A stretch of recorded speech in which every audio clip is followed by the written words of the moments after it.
Terima kasih atas pendalamannya. Yang pertama dari Pak Saiful dari Sukamara ya, terkait dengan tenaga non-ASN yang sudah non-database yang sudah bekerja 5 tahun, ikut seleksi CPNS, tidak lolos, ingin statusnya disamakan dengan tenaga non-ASN yang non-database yang ikut seleksi P3K. Jadi potensi untuk diangkat menjadi P3K paruh waktu, kan gitu Pak ya.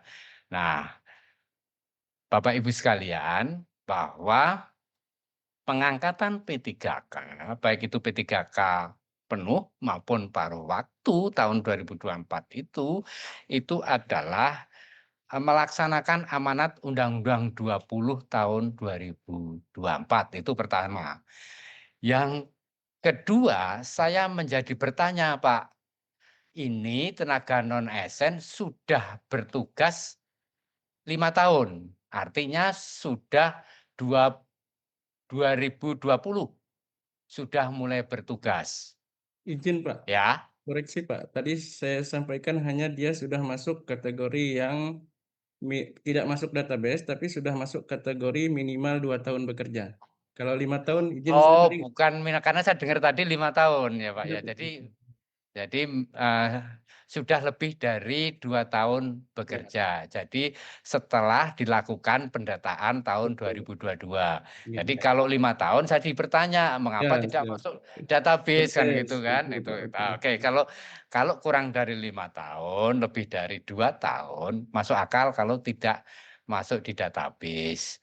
Nah, Bapak, bahwa pengadaan calon ASN, ketika yang bersangkutan sudah lebih dari 2 tahun, kan ada pilihan CPNS ataukah P3K. P3K, gitu ya, sudah diberi pilihan.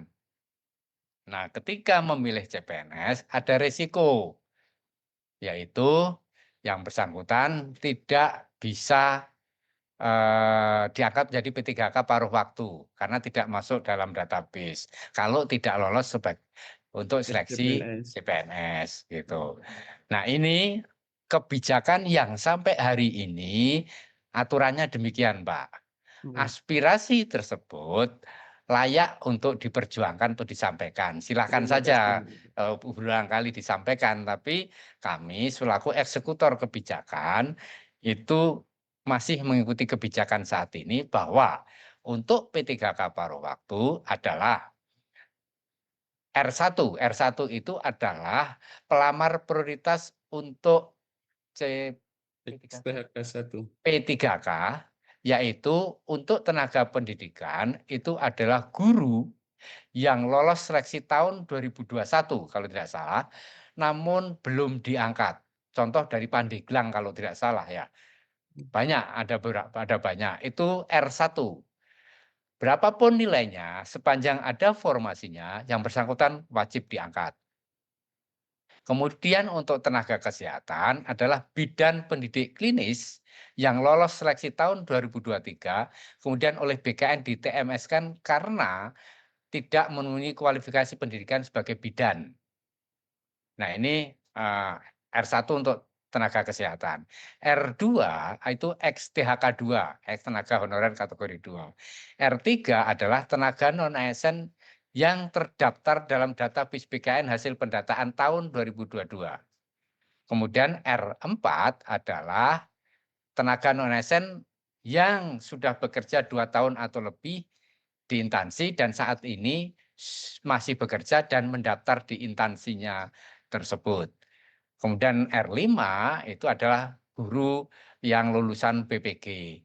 Nah, ini prioritasnya adalah itu urutan prioritas untuk paruh waktu.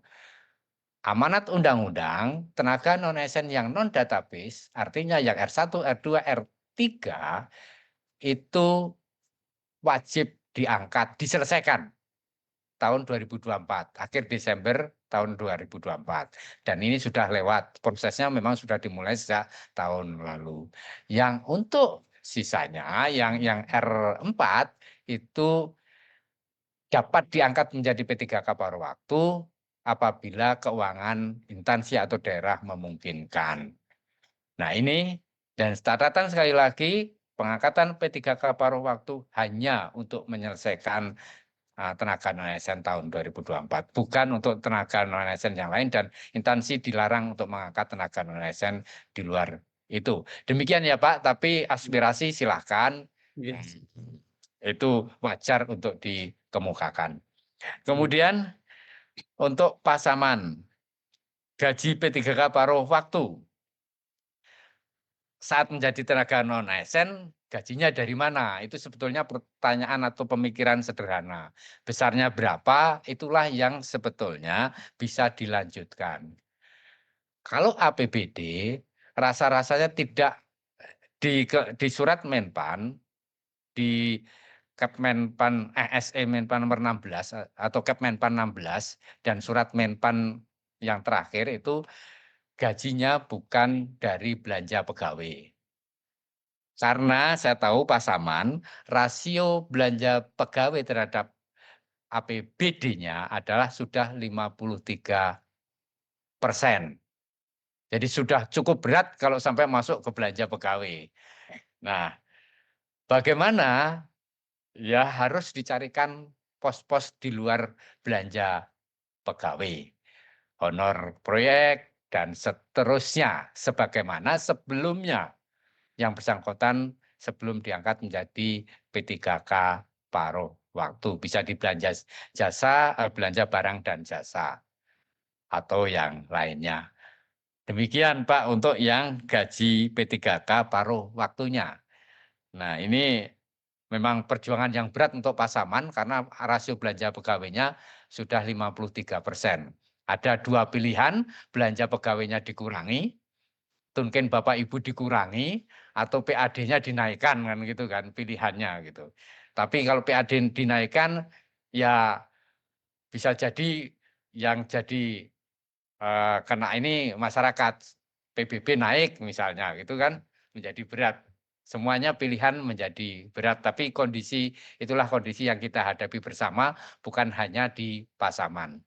Demikian Bapak untuk Pasaman.